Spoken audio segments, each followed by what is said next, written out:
So this article, and one of the reasons why I'm actually sharing this article is because I left a comment on this article. So this is article from LinkedIn.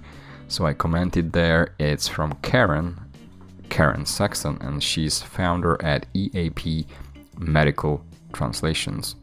And I left a comment that I liked her article and that I will mention it in the podcast. So this is basically me delivering on my words. And this article it has a nice picture even, although it seems like the picture is from a different website, so it's not her own work, but it's about quality assurance. And the title for this article is Tips for Translation Buyers: How to ensure you're getting good quality from translation providers. This is a very important question for everyone, not only for translation buyers, but also for LSPs, which also technically buy translations from freelancers or other LSPs. So, here we go, the article. The main obstacle that translation buyers face, whether they are a translation agency hiring freelancers or any other business requiring translation, okay, so that's what she just mentioned, is ensuring the quality of translations. This is key because your efforts, I think there's like a typo, in your field are only as good as you can communicate them. In other words, your message will have no strength in a foreign language if it does not come across in the translation. The first step to ensuring quality is hiring a professional provider. If you're an agency or have an internal translation team, this is quite straightforward. You set criteria for your desired professionals, then subject those who pass your criteria to a translation test. From then on, you monitor the quality of the work they produce with the help of your native language editors and reviewers. Pretty much the standard. If you are any other business, the first tip is do not rely solely on credentials. It is important that your translation provider is certified, be it an agency or a freelancer, but this alone does not guarantee quality. Thank you for saying that. I mentioned it several times. Papers and ISOs and certificates, I don't give a fuck about that. Maybe like when it comes to translation quality, but even then, like I think like translation quality, like really good translations, especially like when we are like what we're talking about, like in the first article, like there's no source, so you basically have to write something from scratch. It requires like a certain level of creativity, and I don't think that's something that you can be taught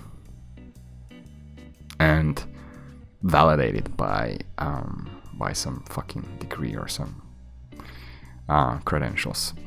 So yeah, I agree with that.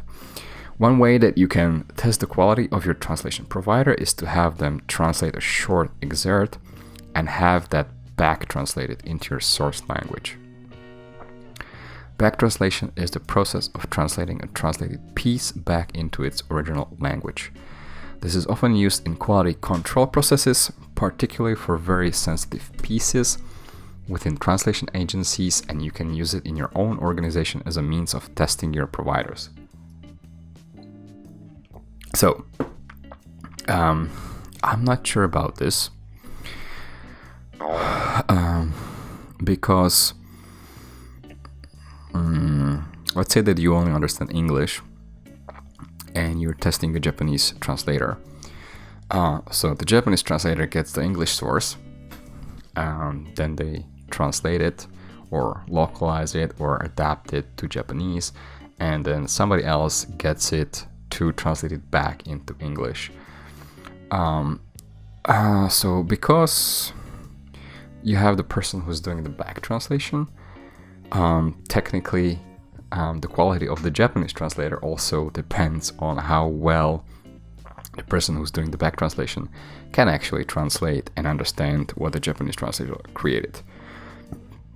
So I think like if you only understand English, it would be quite awkward. The place where I see back translation makes sense is especially with taglines or like with marketing copy, like short text. Especially like if it's transcreated, because if the translator like needs to give some creative input into the translation, then you wanna understand in English like how they were thinking about the transcreation and what it actually means. Anyway, another way to assess quality is to get feedback from your target audience. Ask a trusted client for their feedback on the piece. If you cannot do that, then find a provider who can and will not charge you much for this. For example, at EAP, promotion, we have an extensive network of healthcare industry contacts. Whenever a client wants a quick check of a translation, we can ask one of these professionals to read through the document and give us some feedback. So again, a very good point. Get feedback from your target audience. I think I mentioned this in a few of the previous episodes. And it's something that we should be moving towards more as the industry, and that is basically have the end user dictate and tell us what is quality and what is not. So if you have a chance to have translation quality validated directly by the end customer, ideally if you have like a very good relationship with them, or if you have like a large user base and you can A/B test the translation quality, then that's a better way to judge whether it's a quality translation or not, than having just like one person, like a reviewer or editor, give feedback. Okay, let's continue. Furthermore, certification may take different forms. Our second tip is to look for providers who specialize in your field. Particularly in more specialist fields such as medicine and law, ensuring your provider specializes in your subject matter is extremely important. For example, at EAP, our core business is medical translations, so in addition to certified translators, we work with experienced providers who have life sciences, not necessarily translation qualifications. One advantage of this approach is that you have some control over quality because this is your area of expertise, and a quick chat with your provider will tell you if they are knowledgeable about your field. So this is another very good point. And this is kind of related to, it was the very first episode where there was an article from the father of Trodos. It was saying that the role of translators will shift into more SME role.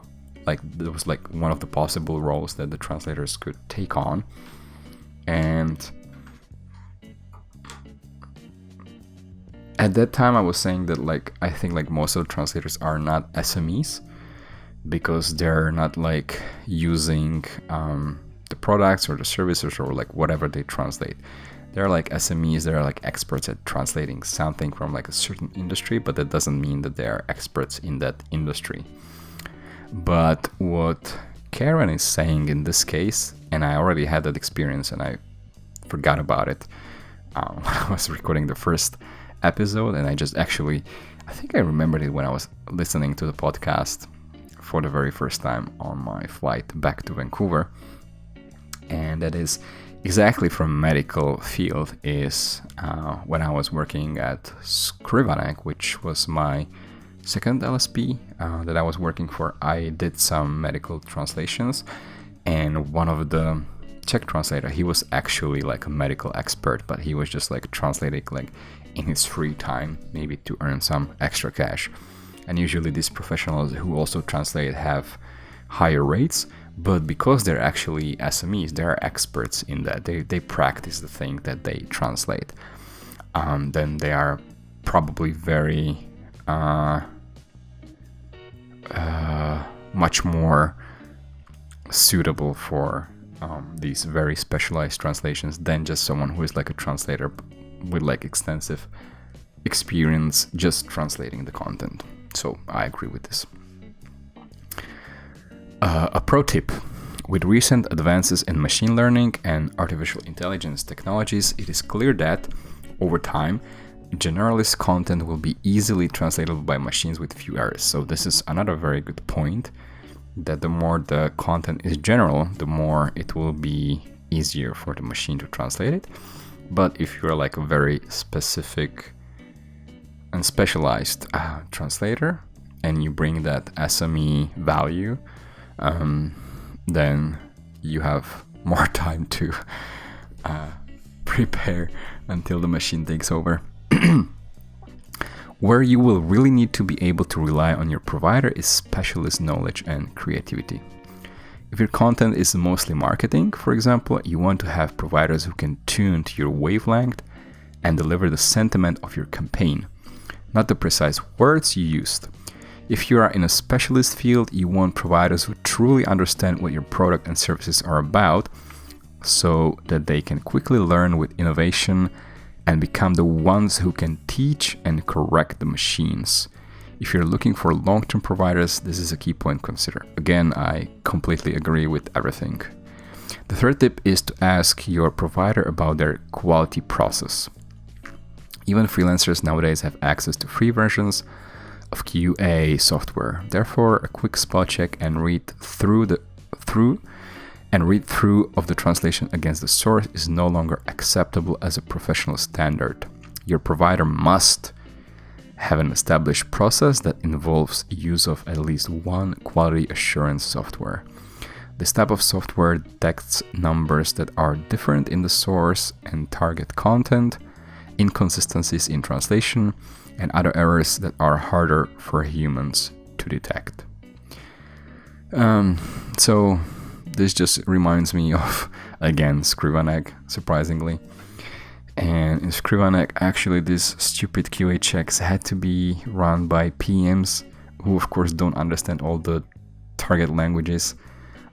So I was kind of like ignoring their standards, and I was just delivering stuff straight from the translators back to the client. And I think going back to Moravia, in Moravia, it was, of course, working much better because we had like some checks. I think like even like in Lock Studio, which is like a Microsoft. I'm not sure if they're still using it for software localization or if it's like obsolete at this point. But there were some automated checks. Even Microsoft, I think they made like some automated tool.